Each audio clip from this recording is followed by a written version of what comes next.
Quelque part, sur les hauteurs de Nice. Nous sommes au début de l'été 2011. La campagne est déserte et nul ne peut se douter que dans cette voiture, une jeune femme est en danger de mort. C'est horrible. C'est le début d'un fait divers hors du commun. Un crime qui va mettre en émoi toute une région. Il n'était pas pour elle, mais elle l'aimait. La jalousie, ça mène au meurtre. Ça restera toujours un monstre. Il n'y a pas une trace de sang sur toute la propriété agricole. Ça s'est passé comme ça, je ne l'ai pas tuée, je l'ai juste trouvée morte et j'ai omis de le dire. J'ai tout simplement hurlé. Il lui a tout enlevé, tout. Mon Dieu.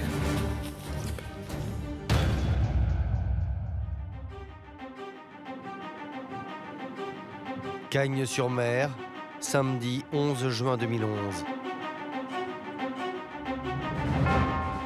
Christine Gaglio est assistante maternelle. Tous les jours de la semaine, de 8h à 17h, elle garde avec son mari le petit Hugo, 18 mois, le fils d'Aurélie Fouché, une jeune serveuse de 21 ans. La jeune maman a toujours récupéré son fils à l'heure, mais ce jour-là, bizarrement, Aurélie est en retard. Elle nous a envoyé un coup de téléphone en nous disant qu'elle avait une petite course à faire. Elle devait aller acheter un cadeau d'anniversaire pour sa petite sœur Morgane. Je me dis dans ma tête, bon bah elle a 2 petits trucs à faire, elle va arriver, elle va pas tarder. Mais le temps passe et la mère du petit Hugo n'arrive toujours pas. On essaye de l'appeler, de la joindre, je lui laisse des messages. Voilà, je m'inquiète, je me dis c'est bizarre, elle tarde un peu, là c'est bizarre. On attend une réponse, mais on n'a rien, on n'a rien. Aurélie est censée s'absenter un quart d'heure. 1 heure plus tard, elle n'est toujours pas là, elle ne répond plus aux appels.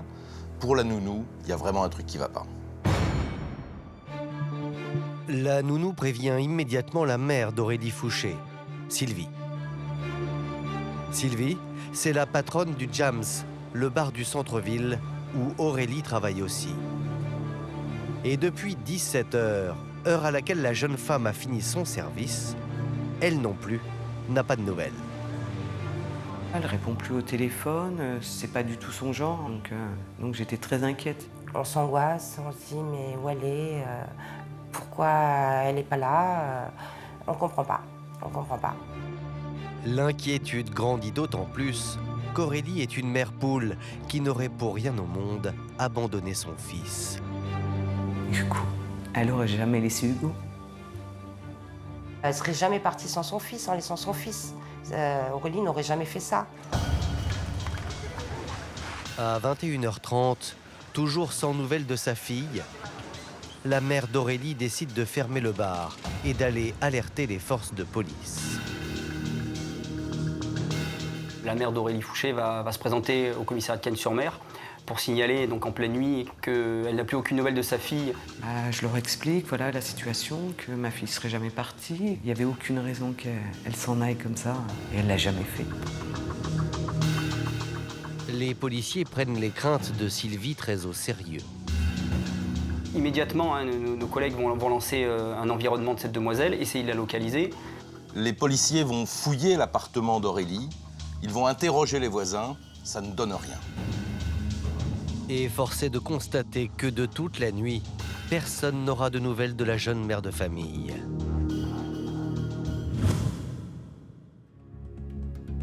Le lendemain, c'est toute la ville qui se réveille sous le choc.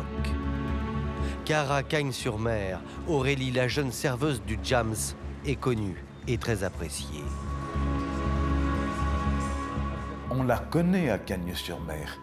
On la connaît comme une jeune fille sympathique, souriante, ouverte. Une fille gentille, épanouie. Très joyeuse, très gaie. Elle avait un rire communicatif. Elle était pleine de vie, avec un bon caractère, bien trempé quand même. Elle aimait s'amuser, bon, 20 ans, c'est normal, hein, donc... Mais bon, très sérieuse au niveau de son travail, au niveau de sa vie avec son enfant.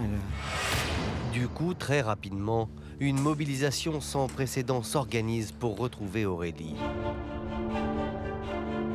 tout le monde a fait des démarches, mon mari, les amis, des clients, parce que ça a été extraordinaire, les clients nous ont beaucoup aidés. On est allé partout, on a regardé, on a cherché partout. Tout le monde me dit non, elle n'est pas avec nous, elle n'est pas avec moi, on ne l'a pas vue, voilà. Les proches d'Aurélie vont créer une page Facebook spécialement dédiée à la disparition d'Aurélie. Il y a eu ce Facebook, donc Aurélie a disparu, donc porte ouverte à tout le monde, il fallait envoyer des messages, tout le monde envoyait des messages. Malgré cette mobilisation, personne ne se manifeste pour donner des nouvelles de la jeune femme, à l'exception d'un homme qui, lui, se veut plutôt rassurant.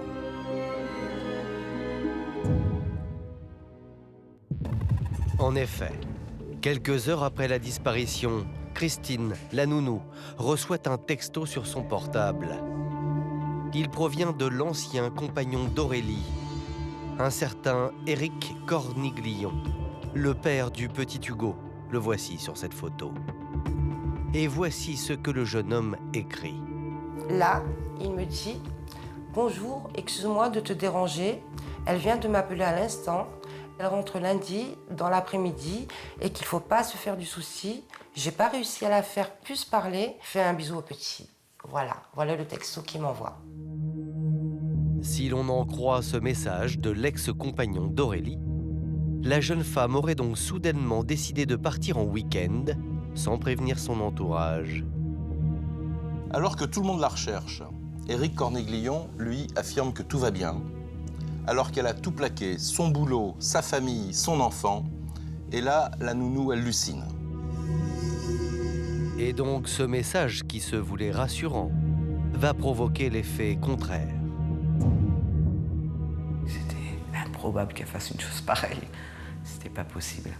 Elle aurait prévenu, elle m'aurait téléphoné en disant « Maman, voilà, tu t'occupes du petit ce week-end » ou avec Christine, vois avec. Mais là, il y avait rien de prévu de tout ça. Pour la mère d'Aurélie, pas de doute, l'ex-compagnon de sa fille est pour quelque chose dans cette disparition. D'autant que depuis leur séparation, ce dernier avait un comportement inquiétant. Elle arrêtait pas de dire que Éric arrêtait pas de la harceler.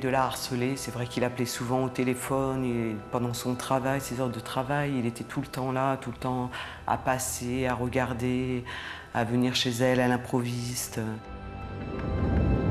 J'ai été au commissariat, je leur ai dit, c'est lui. Il l'a emmené, je sais pas où, il la retient sûrement en avance. Pour moi, j'étais presque persuadée. Il disait qu'il l'aimait tellement que... C'est donc sans hésiter que les policiers décident d'aller voir ce qu'il se passe au domicile d'Éric Corniglion.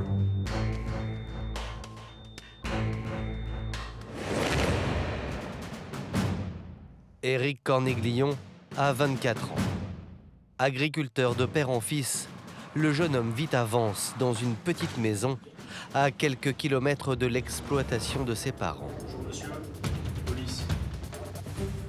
Il va recevoir la visite de la police qui va fouiller son appartement pour retrouver des traces d'un passage éventuel d'Aurélie. Le jeune homme n'oppose aucune résistance et laisse les policiers fouiller la maison. Il dit simplement, c'est pas ici qu'il faut venir la chercher. Je ne sais pas où elle est. Lui, il ne comprend pas pourquoi on vient chez lui la chercher. Les policiers cherchent Aurélie, mais au-delà de ça, ils cherchent s'il n'y a pas un sac à main, des clés.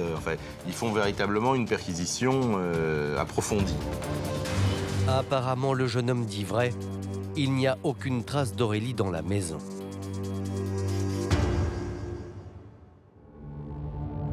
Interrogé sur le SMS qu'il a envoyé à la nounou, Éric Corniglion confirme avoir en effet reçu un appel téléphonique d'Aurélie. Celle-ci lui aurait dit qu'elle serait de retour le lundi.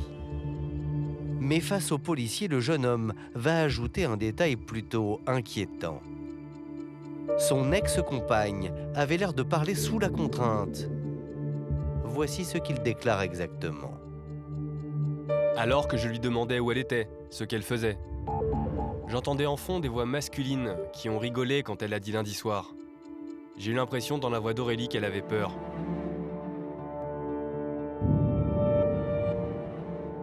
En bruit de fond, il aurait entendu des voix inquiétantes. Il sent qu'à la voix d'Aurélie, il y a quelque chose qui ne va pas. Elle n'était pas comme à ses habitudes, elle était dans un état un peu bizarre. Il laisse entendre dans ses explications qu'elle pourrait être retenue contre son gré, qu'elle serait kidnappée, qu'elle serait séquestrée quelque part. Éric Corniglion apparaît sincère. Et d'ailleurs, la suite de l'enquête semble prouver qu'il dit peut-être la vérité.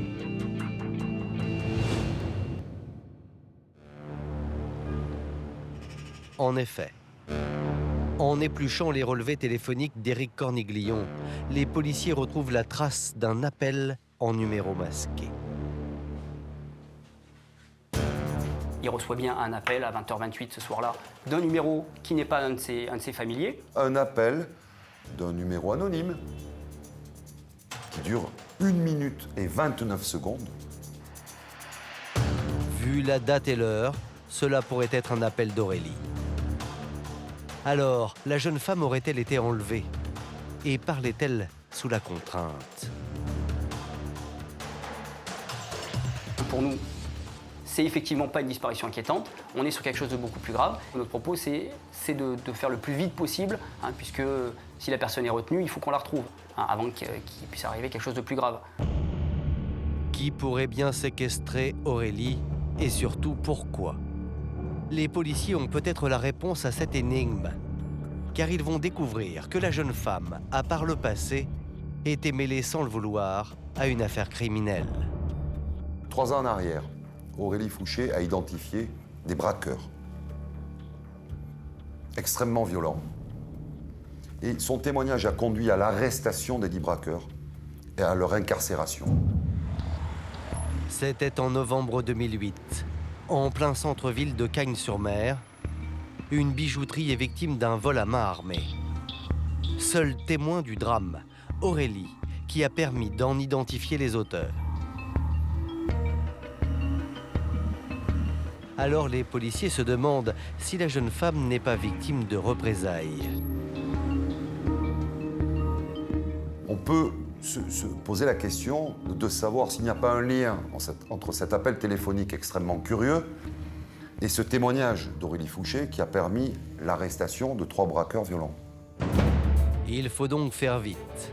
Le 16 juin 2011, l'affaire de la disparition d'Aurélie Fouché est confiée à la brigade criminelle de Nice et l'enquête va prendre une toute autre tournure. Car le commandant Patrick Badouaille et le brigadier Martial Millot vont retrouver le propriétaire du téléphone d'où a été émis le mystérieux appel à l'ex-compagnon d'Aurélie le jour de la disparition de la jeune femme. L'appel qu'il a reçu a été émis depuis le téléphone qui est enregistré au nom de monsieur Ahmed. Il a 55 ans, il est couvreur et les policiers le convoquent immédiatement. 5 jours après la disparition d'Aurélie, les hommes de la police criminelle ont enfin une piste sérieuse. Convoqué dans les locaux de l'hôtel de police de Nice, l'homme affirme n'être pour rien dans la disparition d'Aurélie Fouché. Et selon lui, il n'est jamais non plus entré en contact avec Éric Corniglion. Il ne sait pas qui est Éric Corniglion, il ne connaît pas Aurélie Fouché, il n'aura jamais aucune explication sur ce coup de fil. Ce soir-là était un mariage. Il nous dit qu'il va consommer un peu d'alcool, qu'il n'a aucun souvenir d'avoir composé le numéro d'Éric Corniglion, qui est une personne qu'il ne connaît pas. Alors, comment expliquer cet appel passé à 20h28 en direction de l'ex-compagnon d'Aurélie? Une erreur, c'est classique. On téléphone. Ah, excusez-moi, ça dure quelques secondes. Là, c'est 1 minute 29, donc il y a eu une conversation téléphonique. Peut-être qu'il a pu prêter son téléphone parce qu'il a un forfait qui le soir est illimité, donc il le prête à des amis. Il n'en a pas non plus le souvenir. On n'arrive pas à s'expliquer cet appel qui effectivement est relativement long, 1 minute et demie. Il y a quand même un dialogue qui s'instaure. Cependant, rien ne permettra de confondre ce suspect qui du reste a un solide alibi au moment de la disparition d'Aurélie. a un alibi en béton puisqu'il était toute la soirée à un mariage à Nice et qu'il y a 50 témoins qui en attestent. Il ne connaît pas Corniglion, il ne connaît pas Aurélie et il connaît encore moins les braqueurs de la bijouterie. On a examiné son téléphone. À aucun moment, le téléphone ne le situe à proximité de l'endroit où, selon toute vraisemblance, Aurélie a disparu.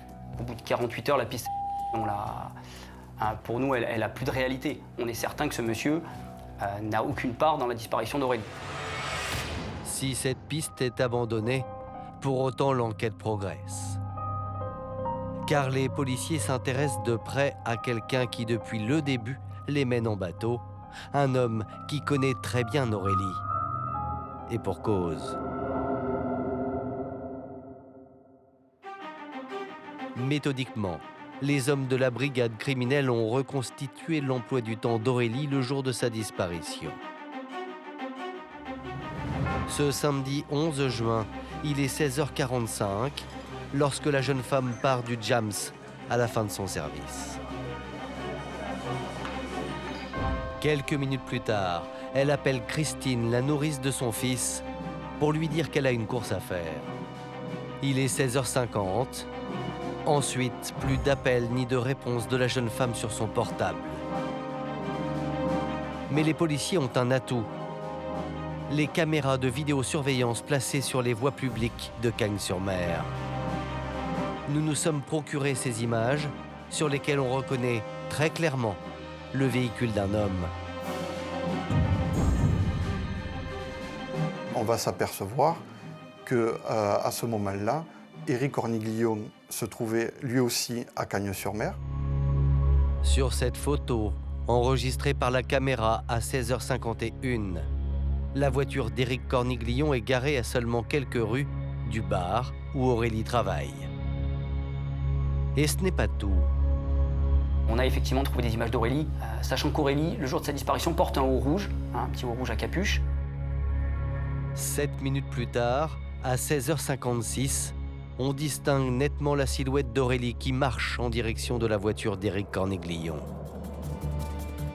On va voir sur les caméras de vidéosurveillance qui ont été faites par les policiers de Cagnes, Aurélie montée dans sa voiture à 16h57. Où Aurélie et son ex-compagnon se rendaient-ils? Et surtout, pourquoi Éric Corniglion n'a-t-il jamais dit qu'il était avec la mère de son fils? Le jeune agriculteur va devoir s'expliquer.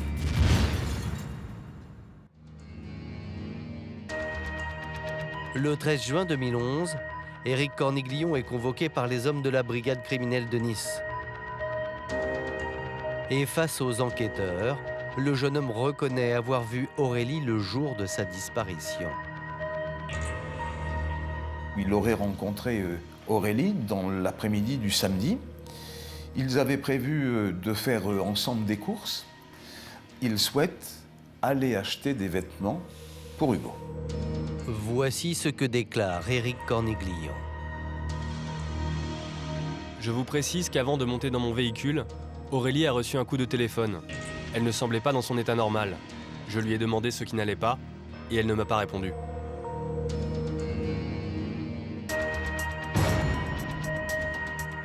Il roule quelques rues vers le centre-ville pour acheter des vêtements pour l'enfant.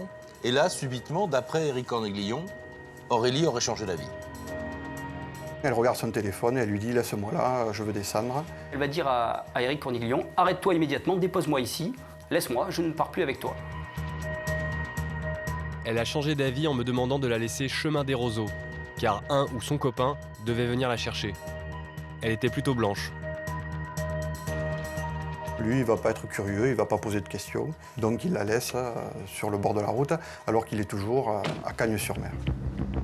Si l'on en croit les déclarations d'Éric Corniglion, il aurait donc déposé Aurélie dans un quartier à la périphérie de Cagnes-sur-Mer aux alentours de 17h, ce samedi 11 juin.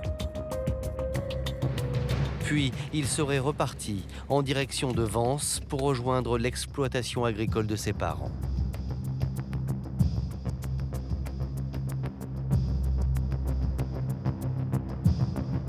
Interrogé sur ses relations avec son ex-compagne, Voici ce que le jeune homme raconte. J'estime que nos relations étaient bonnes. C'est la mère de mon fils. Je la considère comme une bonne amie. Et je tiens à garder des bonnes relations avec elle. Pour le bien-être de notre enfant.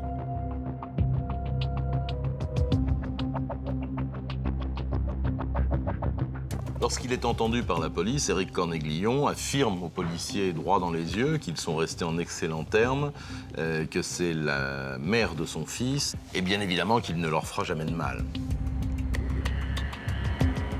Mais l'image idyllique qu'Éric Cornéglion se plaît à donner aux policiers ne va pas résister face aux témoignages de ceux qui connaissent l'histoire de ce couple.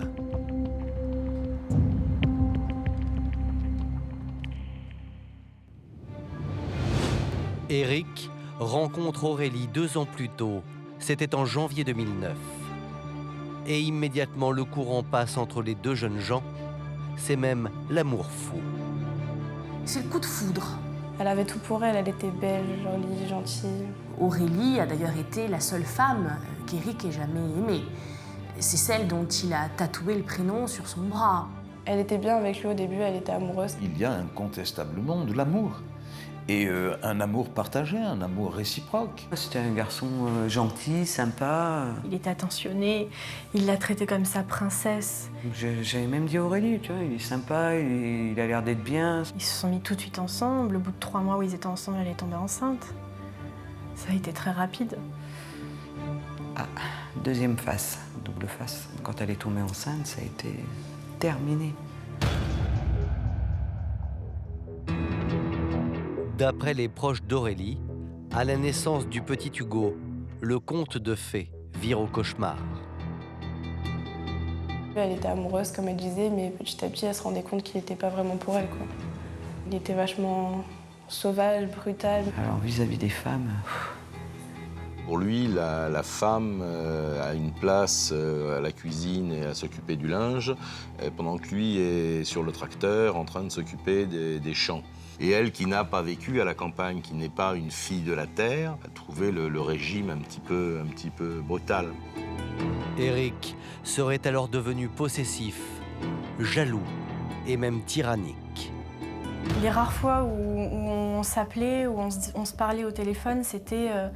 elle était seule, hein, déjà. Il fallait pas qu'Éric soit là. Il fallait surtout pas qu'il sache qu'elle m'appelle parce qu'il était jaloux, maladif. Il l'empêchait quand même de voir sa famille, ses amis, elle pouvait plus sortir. Je pouvais pas voir ma fille, c'était quelque chose, hein. C'était un drôle de personnage. Hein. Éric Cornéglion fait le vide autour d'Aurélie. C'était sa chose, ça lui appartenait, sa propriété. Quand il partait le matin travailler chez ses parents, il l'enfermait. Elle était dans la maison, enfermée. Un jour, les gendarmes interviennent chez lui parce qu'Aurélie est enfermée. Hein. Il est parti travailler, il l'a enfermée à la maison. Elle est verrouillée, elle ne peut pas sortir. Pendant des mois, Aurélie aurait été régulièrement enfermée. Sa meilleure amie Fiona se souvient d'un jour où la jeune maman avait réussi à se sortir des griffes de son compagnon pour passer une soirée entre copines. Et ce jour-là, j'étais tellement contente de la voir que je lui ai dit, est-ce que ça te dirait qu'on aille manger au restaurant? Et elle me dit, ah, ce serait bien et tout. Donc on est partis toutes les deux au restaurant, mais vraiment juste à côté. Une escapade qu'Aurélie va payer très cher. Car à son retour, c'est un déferlement de violence. Et Éric Cornéglion va tenir pour responsable de la dispute Fiona, qu'il menace par téléphone. T'as intérêt à faire en sorte qu'Aurélie et moi on se reparle, sinon je viens, je te démonte, je t'éclate ta tête. Je me suis jamais autant sentie aussi en danger de toute ma vie. Nous nous sommes procuré le message audio qu'Éric laisse à Fiona ce soir-là. Oui, Fiona, c'est Éric. Bonjour. C'est à cause de toi. C'est vraiment de toi. Je suis bien avec ma femme. Elle fait la gueule à cause de toi. Donc tu sais quoi? Même si tu m'adresses la parole, parce que je te prends, je te démonte, je t'arrache ta tête, ok? Tu peux prévenir ta mère, les gendarmes vont t'en battre les couilles. Elle est marre. Un message qui en dit long sur le calvaire que vivait Aurélie avec son compagnon. Elle avait peur de lui. Comme beaucoup de monde, de toute façon. Ses grandes paroles, toujours à impressionner, toujours à menacer, c'est tout ce qu'il savait faire, de toute façon. Épaulée par sa famille et ses amis, Aurélie va vaincre sa peur. Au mois de mai 2011, soit un mois avant sa disparition, elle quitte Éric Corniglion. Mais ce n'est pas pour autant la fin de son calvaire. Éric Corniglion est quelqu'un qui a très mal supporté la séparation avec Aurélie, qui la suit, qui la surveille. Les derniers temps, je la sentais inquiète. Comme si elle avait peur, je la sentais très inquiète. Une inquiétude légitime, car Éric Corniglion est un homme qui a déjà eu maille à partir avec les services de police. Le 4 janvier 2007, l'homme a notamment été condamné à 5 mois de prison avec sursis pour des faits de violence.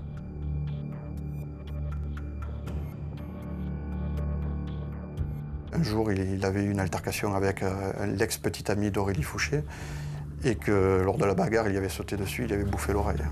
Éric Corniglion a des antécédents de violence. On ne peut pas dire que c'est un agneau. Éric Corniglion a donc menti aux policiers sur la nature de ses relations avec Aurélie, qui, contrairement à ses déclarations, était loin d'être au beau fixe. Est-ce là son seul mensonge? Il faut croire que non.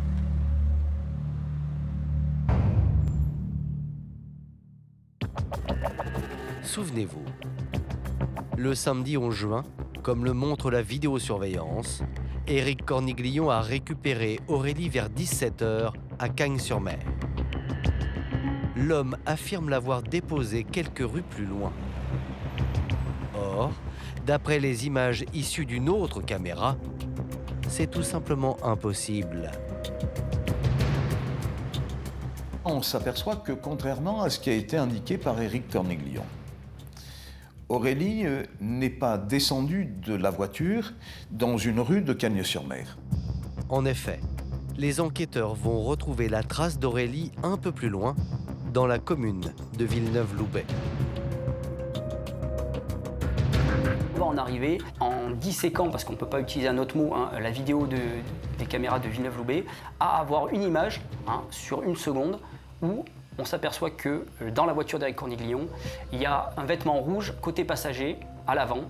Il est 17h08, on est à Villeneuve-Loubet. Les caméras de Villeneuve-Loubet l'attestent, Aurélie Fouché n'est pas descendue à Cagnes-sur-Mer, comme son ex-compagnon l'avait prétendu. Et ce n'est pas tout. Tout porte à croire que le jeune maraîcher l'a conduit à la ferme de ses parents. Et cette caméra se trouve bizarrement à quelques centaines de mètres de chez les parents Corniglion. À 17h08, on le voit avec elle dans la voiture aller à la ferme de ses parents. Et là, les enquêteurs ont la révélation qu'Éric Corniglion leur a menti. Une disparition soudaine, un ex-compagnon jaloux et menteur. Désormais, les enquêteurs en sont persuadés. Éric Corniglion a forcément quelque chose à se reprocher. Pour nous, il est impliqué. On vient d'avoir un élément tangible, cette image, qui va nous conforter dans notre idée de dire c'est bon, on ne se trompe pas, c'est bien notre suspect, elle est avec lui, il nous a menti. Aurélie serait-elle vivante et séquestrée une nouvelle fois par son ex-compagnon? 10 jours après la disparition d'Aurélie Fouché, les hommes de la brigade criminelle de Nice décident d'interpeller Éric Corniglion. Il est 15h lorsque le capitaine Badouaille et le brigadier Millot empruntent le long chemin de terre qui traverse l'exploitation agricole de la famille Corniglion. On arrive sur le terrain de la famille Corniglion. On se présente à Éric qui est dans le champ en train de travailler. Et là, on va lui expliquer. Là, vous êtes en garde à vue et on sait que vous êtes impliqué. Il va falloir qu'on tire ça au clair, mais de toute façon, on le sait. On va le mettre dans un véhicule, menotté. Les enquêteurs décident de mettre Éric Corniglion sous pression.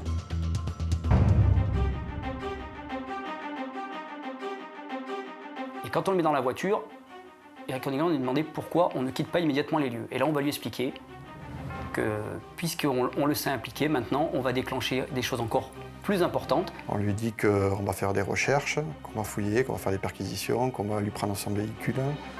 Et que s'il faut, on va retourner tout le terrain. Et lorsque le policier lui dit on va tout casser ici, en gros, si tu nous dis pas ce que tu as à nous dire, hein. Et là, je pense qu'il est dans un état de panique. Et contre toute attente, sous la pression des enquêteurs, Éric Corniglion va craquer. Et à notre grande surprise, il change d'attitude. Hein. Et là, il va nous dire allez, c'est bon, sortez-moi de la voiture, je vais vous amener à Aurélie. Je vais vous conduire à Aurélie. Les déclarations d'Éric sonnent comme un coup de tonnerre. Après 10 jours d'investigation, pour la première fois, les policiers viennent de retrouver la trace d'Aurélie. L'espoir renaît. La phrase veut dire qu'elle est vivante. Je vais vous amener à Aurélie, elle est là quelque part. Donc là, on se dit banco. Hein. On est tous presque contents en se disant il va nous amener elle, on va la retrouver blessée, affaiblie, mais elle sera là. On va pouvoir la rendre à sa famille. Seulement, tout ne va pas se dérouler comme les policiers l'espèrent. Et ce qu'ils vont découvrir ce 20 juin 2011, ils ne l'oublieront jamais. Donc on le sort de la voiture et on va cheminer avec lui sur à peu près 400 mètres. Mais Éric Corniglion ne se dirige pas vers un abri ou une habitation. Non, le jeune homme guide les policiers vers un terrain vague pour s'arrêter devant une fosse. C'est une fosse qui sert à brûler tous les déchets de la ferme. C'est des cagettes, c'est des sacs de papier. À ce moment-là, Éric Corniglion tombe à genoux, en pleurs. Et il leur dit « Aurélie est là ».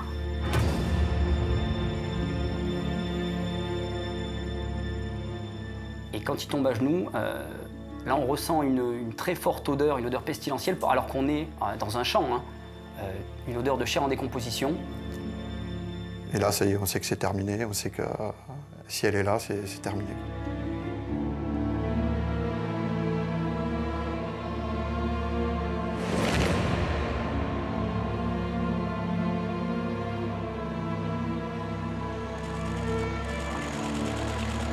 On va minutieusement commencer à vider cette fosse, à dégager les cagettes, tout ce qui a été entassé là-dedans, jusqu'à trouver une bâche plastifiée.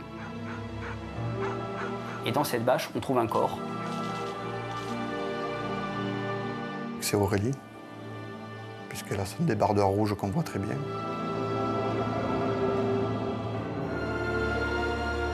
Le corps est très dégradé, mais recouvert d'une poudre blanche, qu'on identifie tout de suite. Pour nous, tout de suite, c'est de la chaux. Et on connaît l'effet produit par la chaux sur la peau et les organes. Le corps d'Aurélie est dans un état de putréfaction avancé. Les organes ont totalement disparu, le visage a disparu. C'est une image qui va être très difficile à oublier. C'est plus que sordide.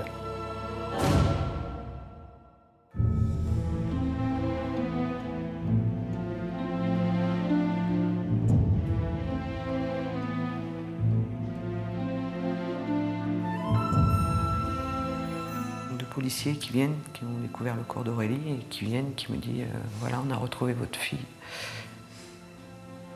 Et là, je comprends, je sais, et donc je m'accroche aux policiers, je hurle en disant que c'est pas possible.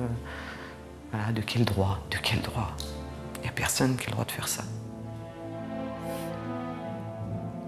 C'était une bonne maman.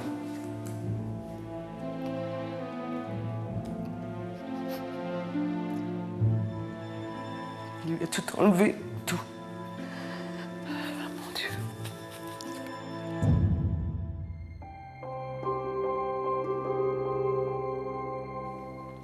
J'ai tout simplement hurlé. Je suis allée dans ma salle de bain. J'ai hurlé. Il l'a tuée. Elle est morte. On reste transi de chagrin, de tristesse. C'est horrible. À Cagnes-sur-Mer, dans la commune qui a vu grandir Aurélie, l'annonce de sa mort est vécue comme un véritable traumatisme. Une marche blanche s'organise où des centaines de personnes rendent hommage à la jeune maman qui laisse derrière elle un petit garçon de 18 mois.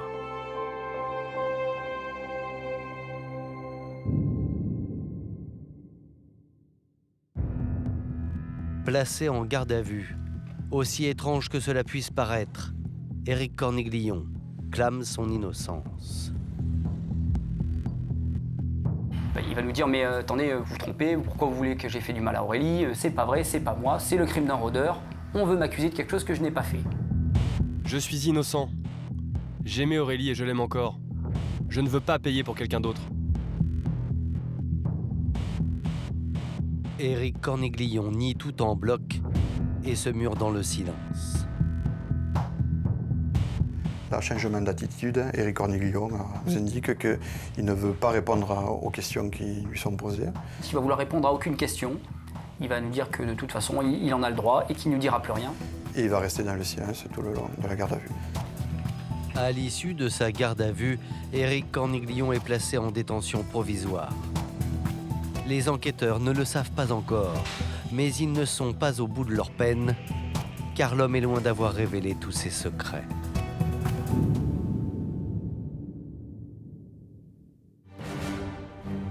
Le 30 juin 2011, les policiers décident de le réinterroger. Et cette fois-ci, l'homme va parler. Dans les bureaux de la brigade criminelle, Éric Corniglion va livrer une version hallucinante du samedi 11 juin, jour de la disparition de son ex-compagne. Il va expliquer en gros que ce jour-là, il a rendez-vous avec Aurélie à 16h45, 17h. Il doit repasser à la ferme, déposer des affaires. Sauf qu'arrivé à proximité de la ferme, ils se disputent. Et là, il va expliquer que quelques mètres avant d'arriver à la ferme, Aurélie, subitement, va lui demander de descendre du véhicule. Là, elle m'a demandé de la laisser. Je me suis arrêté. Je lui ai dit « Casse-toi ». J'ai ouvert la portière. Elle est descendue et moi j'ai continué. Aurélie aurait quitté le véhicule automobile, lui aurait poursuivi sa route.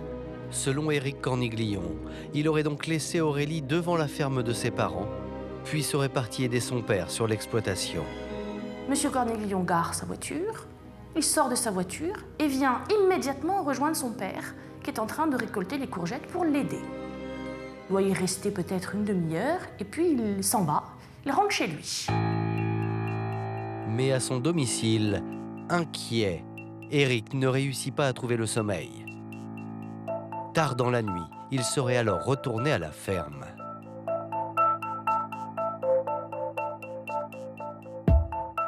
Là, il va dire, 2h du matin, je ne pouvais plus dormir, je suis retourné chez mes parents. Et là, Éric Corniglion va raconter quelque chose de complètement surréaliste.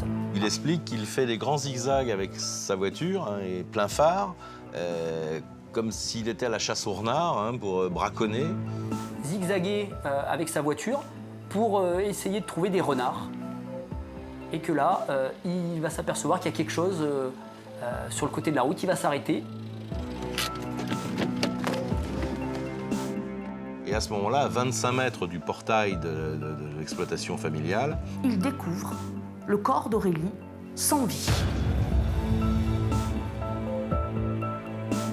J'ai vu le corps d'Aurélie à l'entrée de la propriété de mes parents. Il était sur le bord du chemin. Je me suis arrêté, j'étais effondré. J'ai vu qu'il y avait un trou à l'épaule. La gorge était coupée et elle avait des bosses sur la tête.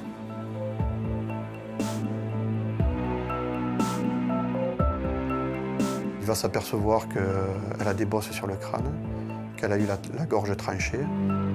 À côté du corps, Éric Corniglion aurait trouvé une barre de fer pleine de sang.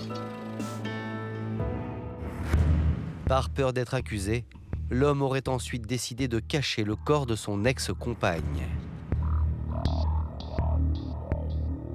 Pour expliquer qu'il n'appelle pas la police à ce moment-là, c'est que quand il découvre le corps d'Aurélie, il est sous le choc. J'ai porté le corps sur environ 60 mètres. J'ai mis des branches dessus. Je suis allé me coucher. Je n'ai pas réussi à dormir puisque ça me travaillait.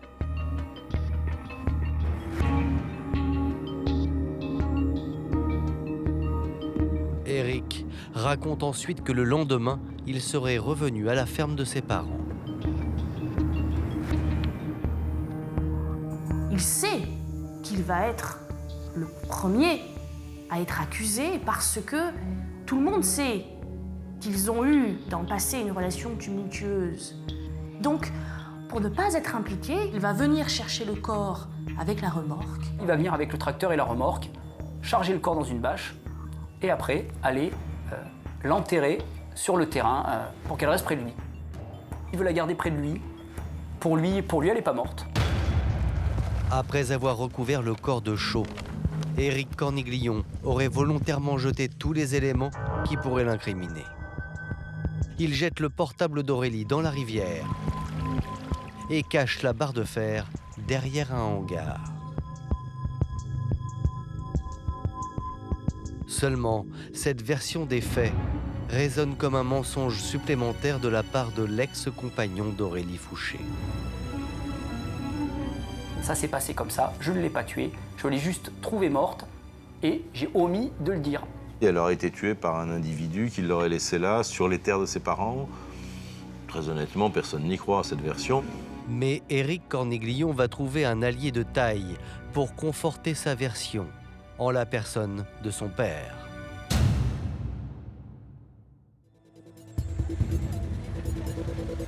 Placé lui aussi en garde à vue, Christian Corniglion va confirmer les déclarations de son fils. Lui va nous dire qu'il n'a pas vu Éric arriver avec Aurélie ce jour-là, qu'il a vu la voiture sur le chemin passé, que Éric pour lui était tout seul. Et il est fort belle, Éric Corniglion est seul dans la voiture. Aurélie n'est pas là.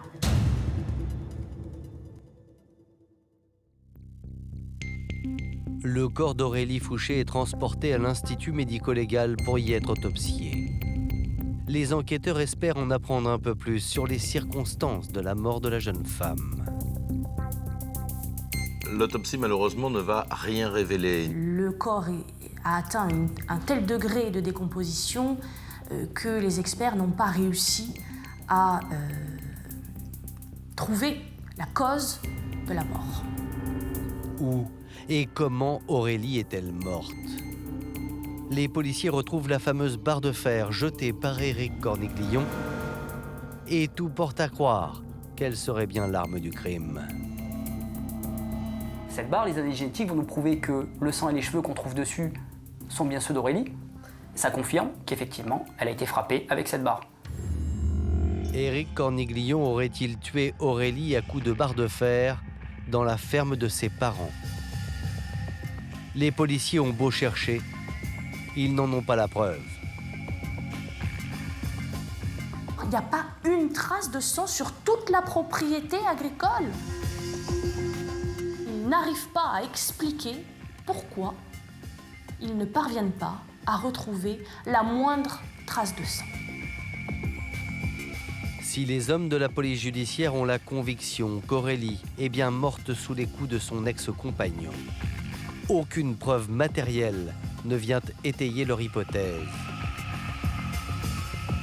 Mais à partir du moment où il ne donne aucune explication, que les éléments matériels ne sont pas suffisamment probants,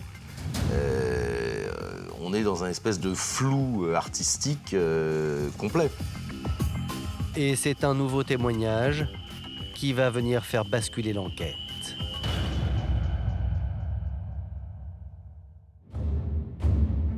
Nice, le 13 janvier 2012, 7 mois après la découverte du corps d'Aurélie. Il est 9 h du matin quand une femme d'une trentaine d'années est convoquée au bureau de la brigade criminelle. Fébrile, elle dit détenir des informations cruciales.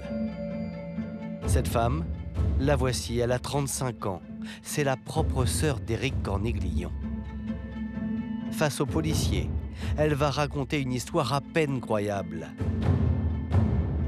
Une semaine auparavant, elle aurait eu une étonnante intuition. La sœur d'Éric Corniglion arrive dans ce dossier en procédure de manière particulière, je dirais. Malheureusement, j'ai fait un rêve prémonitoire. En dormant, une nuit, j'ai vu mon frère me parler. Il m'a dit, ma sœur, il faut que tu viennes me voir, j'ai quelque chose à te dire. Et là, j'ai pris la décision d'aller voir mon frère. Et j'aurais mieux fait de m'abstenir. Parce que ce que j'ai appris, j'aurais préféré ne pas l'apprendre.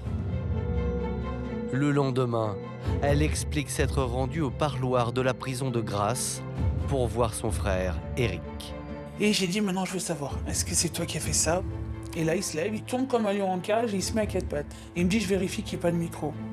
Et puis, à un moment donné, il lui aurait tout raconté. Il vide son sac complètement.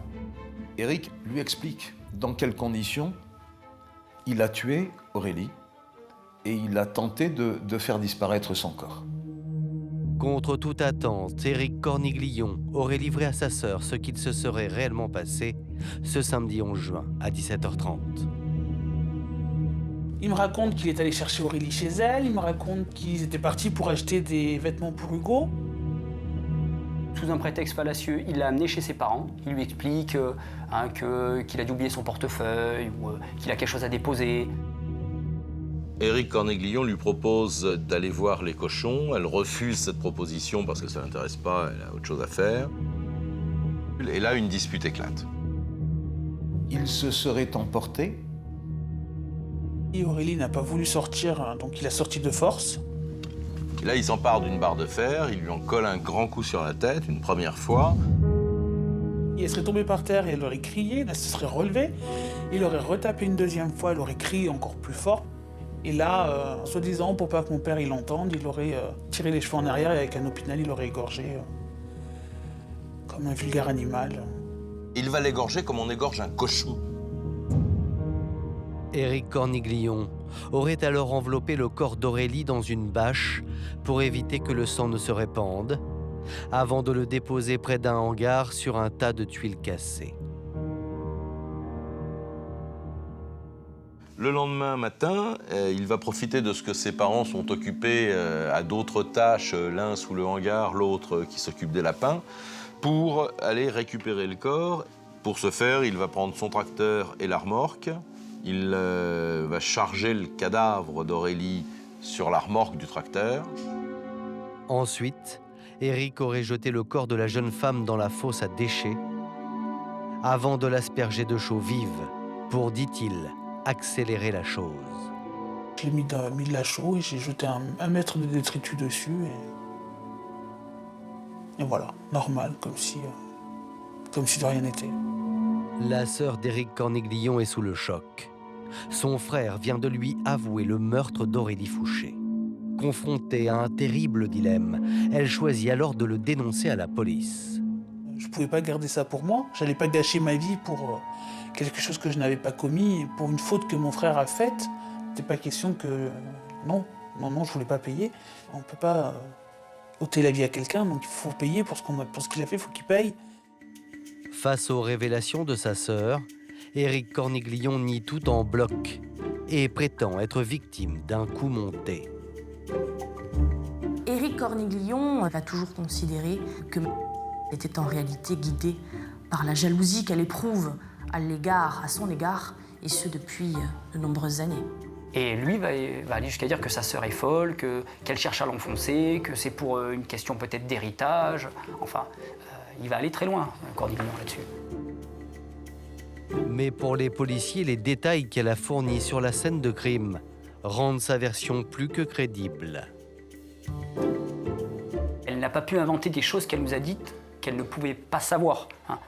Elle aurait pu inventer Éric l'a tué, je ne sais pas, avec un fusil de chasse, mais nous raconter l'histoire de la barre de fer, l'histoire du couteau, l'histoire du hangar, de la bâche, tout ça, il y a des choses qui ne sont jamais sorties dans la presse.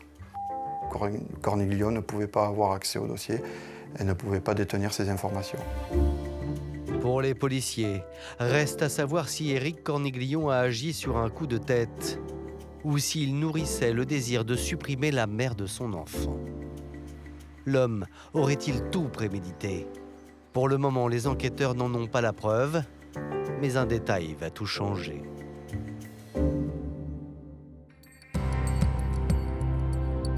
Au cours de l'instruction, les policiers vont faire une découverte capitale. Comme ce ticket de caisse l'atteste, le 11 juin, jour de la disparition d'Aurélie, Éric Corniglion a acheté 20 kilos de chaux vives dans un magasin de bricolage. Et cet achat est loin d'être anodin.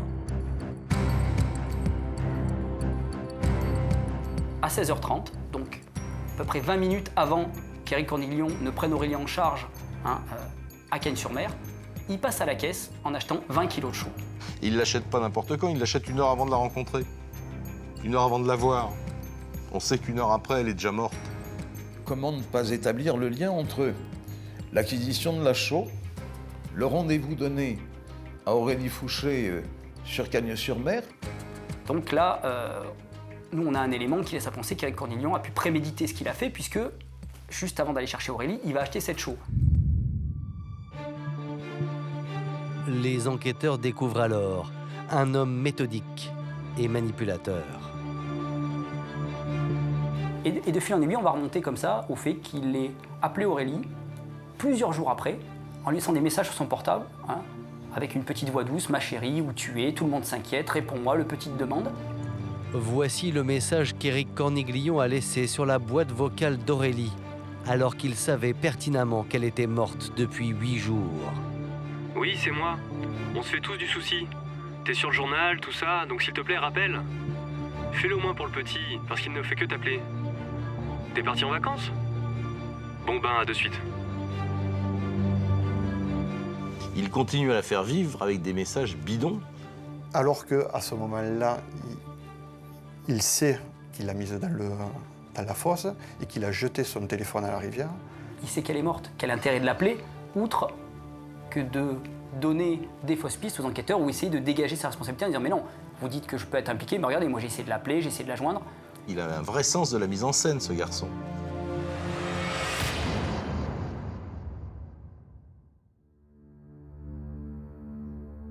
Nice, le 24 mars 2014, s'ouvre le procès d'Éric Corniglion. L'homme est accusé d'assassinat, d'enlèvement et de séquestration. Mais d'emblée, dans le box des accusés, il continue de nier et campe sur ses positions. Je l'ai trouvé, j'ai eu de la peine, alors je l'ai enterré. Mais je lui ai pas fait de mal. Aucun aveu. Aucun. On attendait au moins qu'il nous dise la vérité. Qu'il nous dise ce qu'il a fait, que ça sorte de sa bouche. Rien. Rien. Il a nié jusqu'au bout, Corniglion. Même devant la cour d'assises, il a maintenu qu'il n'avait rien fait à Aurélie. Pour les jurés, comme pour la famille, une question demeure. Pourquoi Éric Corniglion serait-il passé à l'acte? Et il y a peut-être une explication. La jalousie. Car quelques semaines avant sa mort, Aurélie avait rencontré un homme et filé le parfait amour. C'était quelqu'un de bien, elle le sentait super. Je pense qu'avec ce garçon-là, je pense qu'Éric a senti que c'était pas la même chose, quoi.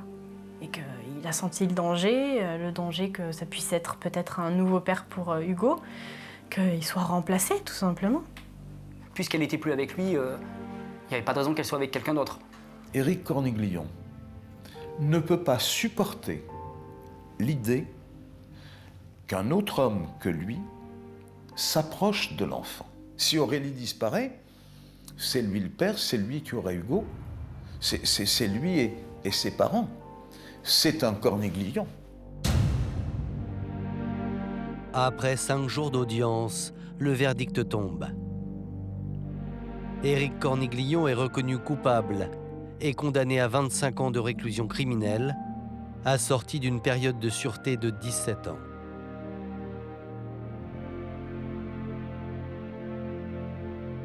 Donc c'est 25 ans. Bon, c'est sûr que voilà, c'est jamais assez, mais c'est quand même déjà une bonne peine qu'il a pris.